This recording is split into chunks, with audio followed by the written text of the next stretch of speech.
आपण एका आगळ्या वेगळ्या अशा सीडलिंग ट्रे व्यवसायाबद्दल जाणून घेणार आहोत। आजची ही कहाणी पुणे जिल्ह्यातील नारायणगाव येथे राहणारे चंद्रकांत अडसरे यांची आहे। सुरुवातीला चंद्रकांत नोकरी करत होते, त्यानंतर त्यांनी शेती करण्यास सुरुवात केली व गेल्या 4 वर्षापासून ते शेतीसोबतच स्वतःचा मुक्ताई सीडलिंग ट्रे नावाने व्यवसाय करतायत। ते सांगतात, सीडलिंग ट्रे व्यवसाय हा एक शाश्वत कृषीशी संबंधित व्यवसाय आहे। यामध्ये रोपे तयार करण्यासाठी लागणारे बायोडिग्रेडेबल प्लास्टिकचे ट्रे तयार केले जातात।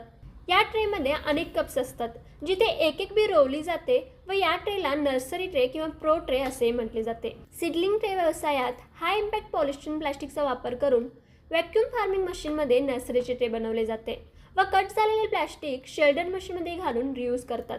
त्यांच्या मुक्ताई सीडलिंग ट्रे येथे 10 प्रकारचे ट्रे तयार होत असून वेगवेगळ्या पिकांसाठी वेगवेगळ्या प्रकारचे ट्रे तयार केले जातात।